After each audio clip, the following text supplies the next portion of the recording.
L'information est un bien public parce qu'elle est indispensable à nos démocraties. Moi, le parallèle que je préfère, c'est entre l'éducation et l'information. Entre 0 et 18 ans, ou 0 et 16 ans pour l'école obligatoire, on investit beaucoup dans l'éducation de nos enfants parce qu'on considère qu'il faut avoir des citoyens bien éduqués, très éduqués. Tout le monde est d'accord que cette éducation, c'est un espèce de bien public et c'est indispensable finalement au bon fonctionnement de la société.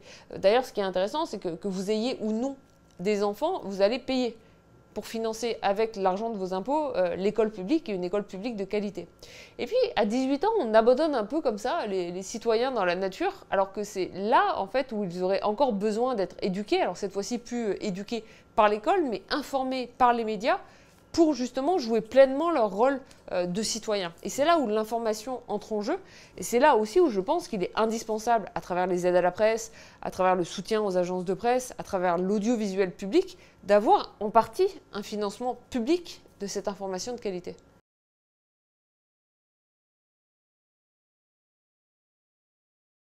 Il ne devrait pas avoir pour but d'être rentable, il devrait avoir pour but de produire une information de qualité. Ensuite, il doit quand même avoir pour but de ne pas perdre d'argent. Parce que le problème quand vous avez des médias d'information qui perdent de l'argent, c'est que vous mettez finalement en péril votre indépendance et notamment vous risquez de dépendre d'actionnaires qui agissent comme des mécènes, donc qui viennent finalement chercher plus de l'influence que de la rentabilité. Donc il faut réussir à trouver cet équilibre en fait avec un média qui gagne suffisamment d'argent, mais pas un média qui a vocation à distribuer des dividendes. Et c'est pour ça que c'est intéressant de penser finalement cette forme de média dans un modèle qui soit un modèle à but non lucratif. Donc vous pouvez gagner de l'argent, vous pouvez même gagner beaucoup d'argent, mais comme vous ne distribuez pas de dividendes, ce n'est pas la rentabilité que vous allez chercher à maximiser.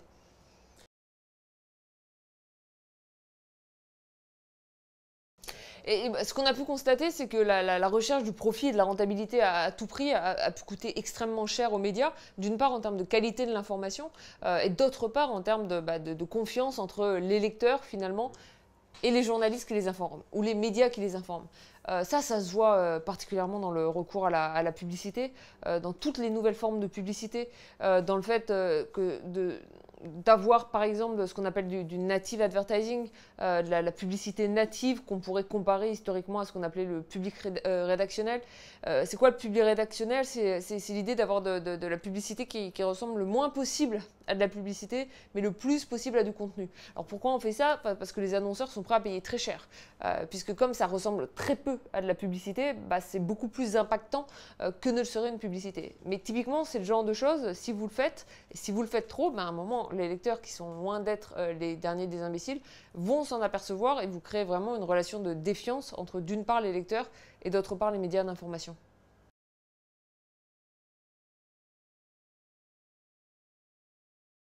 L'information étant un bien public indispensable à la démocratie, on ne peut pas laisser l'information simplement entre les mains du marché. Il est important de la réguler.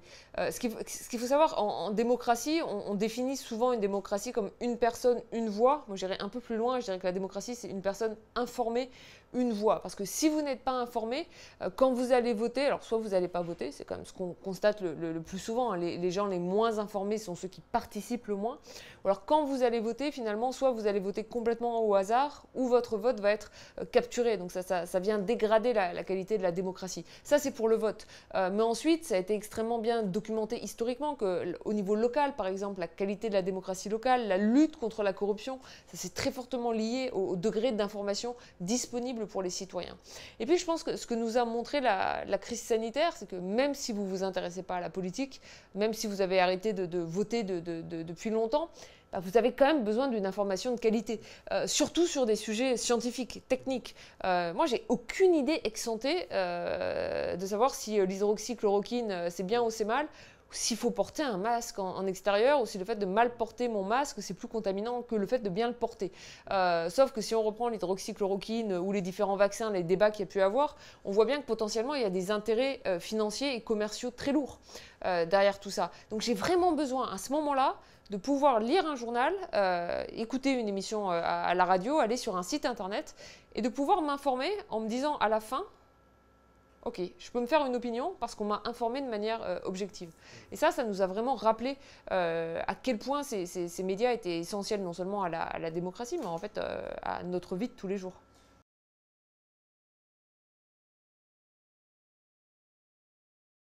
La presse écrite s'est bien portée économiquement, et à la fois en termes de ventes, d'abonnements et en termes de revenus publicitaires, jusqu'au milieu des années 60, début des années 70.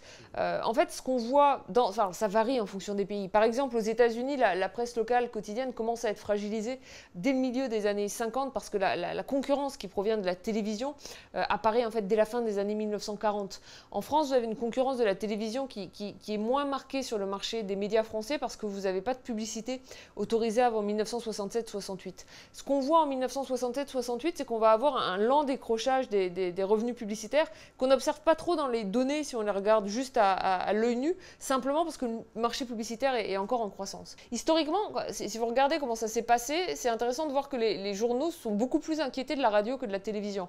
Dans les années 20 aux États-Unis, quand la radio apparaît, vous avez un énorme lobby de la presse qui veut interdire ce nouveau média qui va leur voler entre guillemets des lecteurs, et vous avez des négociations très fortes où en fait la radio est obligée d'annoncer dans ses programmes le contenu des journaux du lendemain en ayant des temps d'infos limités à la radio. Ils ont moins vu venir la télé, mais en fait la télé ça les affaiblit pour une raison très simple, c'est que le marché publicitaire reste quand même relativement limité, et que quand vous avez un nouvel entrant plus efficace sur ce marché, ça vient grignoter des lecteurs et ça vient surtout grignoter de la pub pour les médias. Ça s'accélère avec Internet pour deux raisons. Un, parce qu'il y a l'effet publicitaire. Et que pour le coup, sur Internet, vous êtes beaucoup plus efficace à cibler une publicité, par exemple, que sur le papier. Donc la valeur de la pub est bien plus importante sur Internet que sur le papier. Et puis parce qu'avec Internet, ça se double d'une erreur qui n'avait pas été faite au moment de la radio ou de la télévision, qui a été le pari fait par beaucoup de médias et beaucoup de journaux papier, de dire, écoutez, on va mettre tout notre contenu gratuitement en ligne et on va le monétiser avec des clics. Alors là où ils ne s'étaient pas trompés, c'est qu'il y avait un marché publicitaire en ligne. Là où ils s'étaient trompés, c'est qu'ils n'avaient pas vu que ce marché publicitaire allait être complètement capturé par les GAFA, Google, Facebook et autres Amazon. Donc il n'y a pas de place sur ce marché pour les journaux. Et là, ce qu'ils n'avaient pas vu non plus, mais je ne fais pas une leçon de morale, hein, je ne sais pas ce que j'aurais fait moi dans les années 2000 si j'avais été patronne de presse ou même économiste analysant au début du siècle cette situation. Mais là où ils se sont plantés, c'est qu'ils n'ont pas vu qu'en faisant ça, ils allaient dévaloriser la qualité de l'information. Et aussi venir grignoter un tout petit peu de la confiance entre les lecteurs et les médias, parce que du coup, est-ce que ça a vraiment de la valeur, ce qu'on vous donne à consommer gratuitement? Entre les premiers sites, c'est 95-97, jusqu'au virage des années 2010, donc vous avez eu quasiment une quinzaine d'années où tous les gros éditeurs ont donné l'information à consommer gratuitement. Si vous prenez la génération qui est née jusqu'au début des années, milieu des années 80, début des années 90, d'une certaine manière, c'est une génération qui a payé avant, qui en fait est prête à repayer après. Si vous prenez toute la génération née entre 95 et 2005, l'information elle a toujours été gratuite pour eux. Donc maintenant, vous prenez la même information et vous dites, vous allez payer. C'est un tout petit peu compliqué de faire payer pour quelque chose qui était gratuit. Donc là, vraiment, il va falloir fournir et donner une valeur ajoutée plus forte. Ce qui est intéressant sur la génération d'avant par rapport au fait d'allumer sa télé et de payer la redevance, les gens faisaient les deux. C'est-à-dire, il y avait l'idée que l'audiovisuel, c'est gratuit, donc on paie la redevance, mais ils s'abonnaient quand même sur du papier. Et là, on a un peu dégradé la valeur ajoutée du papier, mais ça va revenir petit à petit.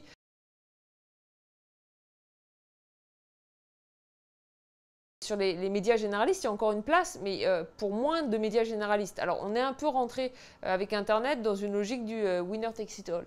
Si vous regardez l'évolution du nombre d'abonnements au monde, ils sont en train de capturer toute une partie des gens qui avant allaient être abonnés en ligne, numérique, à Libération, au Figaro, à La Croix. C'est intéressant d'ailleurs parce qu'en fait, ils capturent au-delà de ce qu'on aurait défini comme leur public cible au départ. Pareil pour le Guardian, pareil pour le New York Times. Ce qui est en partie dû à la manière dont fonctionnent les algorithmes et au fait que les gens ne vont pas spontanément sur le site du Monde ou du Figaro, ils vont sur Google News ou ils vont sur Facebook, où vous allez avoir, dans la manière dont les algorithmes fonctionnent, une prime justement à celui qui a déjà eu le plus de clics. Mais il y a encore vraiment cette place pour les grands généralistes. Le problème, c'est qu'en fait, on a eu une perte de généralistes, que ceux qui ont disparu sur le marché, c'est pas très clair qu'ils réapparaissent dans le futur, parce qu'on a un marché qui est beaucoup plus concentré. La bonne nouvelle, malgré tout, c'est que on perd certes un peu de pluralisme sur les généralistes, mais pour le coup, pour la niche, il y a encore de la place et il y a encore des nouveaux médias qui émergent.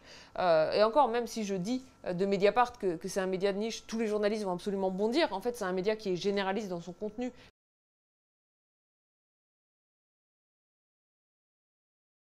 Bon, le premier modèle qui permet à des médias d'information de s'en sortir, c'est le modèle payant. Je pense que le modèle qui est le modèle gratuit 100% publicitaire, c'est un modèle qui a échoué. Certains y ont cru, mais ça a clairement échoué. Ou alors ça reste aujourd'hui, mais pour des médias qui, pour le coup, courent après le clic et qui n'investissent plus du tout dans la production d'une information de qualité. Vous pouvez faire du copier-coller, vous allez produire du contenu, c'est du contenu pas cher, vous allez le monétiser avec les clics, mais alors pour nous, citoyens, c'est pas ça qui va fondamentalement nous informer. Donc c'est quand même un modèle qui repose de plus en plus et de plus en plus majoritairement sur la vente, sur l'abonnement ou sur la vente en kiosque et beaucoup moins sur la publicité. C'est intéressant de voir que historiquement, dans un pays comme les États-Unis, ça n'a jamais été le cas en Europe, hein, et encore moins en France, où on a toujours eu un marché publicitaire beaucoup plus faible. Mais dans un pays comme les États-Unis, les grands titres de presse sont reposés jusqu'à 90-95% de leurs revenus sur la pub. Aujourd'hui, le New York Times a complètement inversé. La pub, c'est moins de 50% de leurs revenus publicitaires et ça a vocation à s'effriter parce que toute la croissance de leur chiffre d'affaires est sur l'abonnement. Donc ça, c'est vraiment la première chose. Pour s'en sortir, il faut faire du payant. Donc il faut reconvaincre le lecteur ou le téléspectateur qu'on fait de la valeur ajoutée et que ça vaut le coup de payer, que ça vaut le coup de s'abonner. Ça, c'est la première chose. Et puis la deuxième question qui se pose fondamentalement, c'est celle de la gouvernance et des conditions de protection de l'indépendance des journalistes. Pourquoi on a une crise médiatique?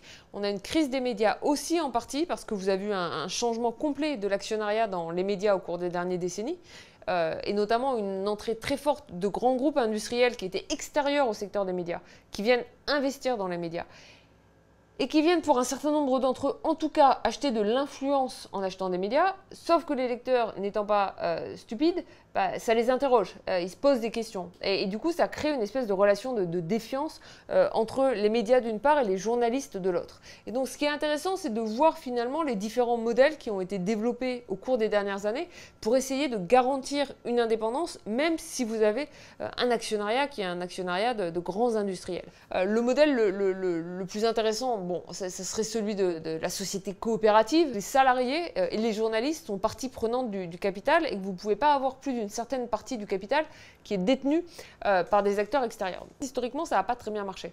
Un, parce que c'est un statut très complexe à gérer, et deux, c'est le fait que quand vous voulez ouvrir un peu votre capital, par exemple, pour faire des investissements, c'est extrêmement difficile.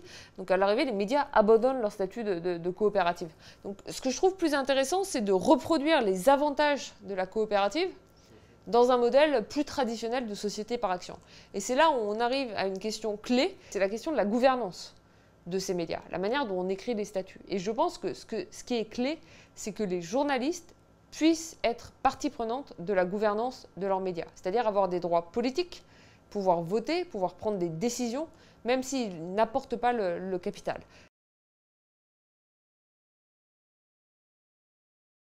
Le Monde, c'est un très bon exemple de ça. Le Monde, jusqu'en 2010, ils avaient comme actionnaires de référence les rédacteurs, les salariés et les lecteurs. Il y avait des sociétés de salariés, une société des rédacteurs, une société de lecteurs. Vous preniez les trois ensemble, c'était l'actionnaire majoritaire. Besoin de recapitalisation, crise parce que gratuit, etc. En 2010, vous avez trois industriels qui rentrent. Pierre Berger, Xavier Niel, Mathieu Pigalle. Donc là, ça change complètement le rapport entre potentiellement l'actionnariat et les journalistes.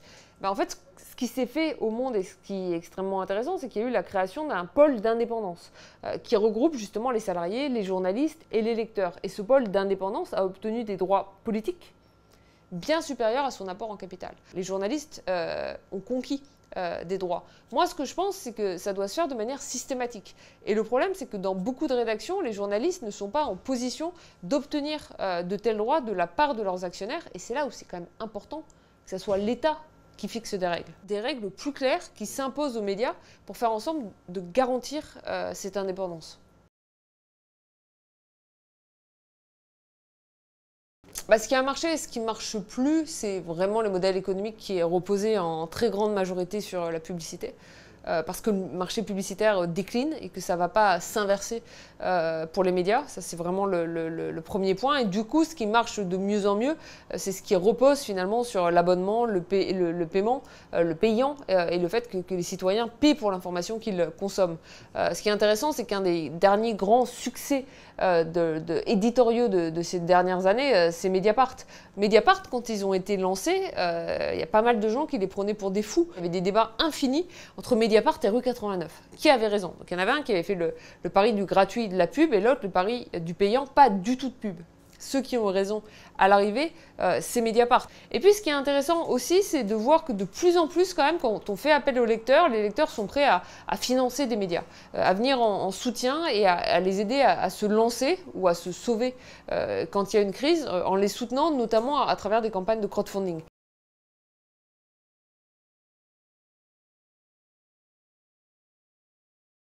Alors ça peut prendre différentes formes, ça peut être du crowdfunding.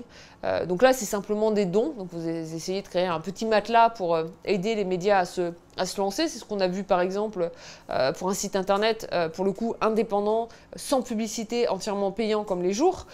Vous pouvez faire ce qu'on appelle du crowdsourcing.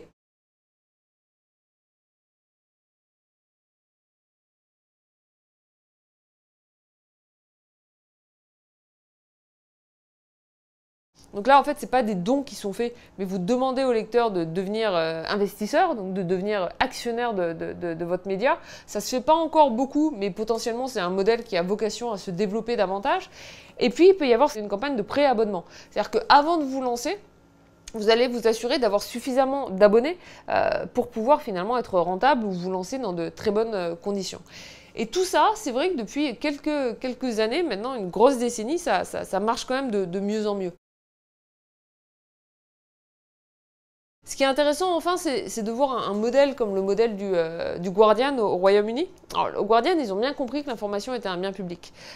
Comme l'information est un bien public, ils disent il faut qu'elle soit gratuite, à disposition de toutes et de tous.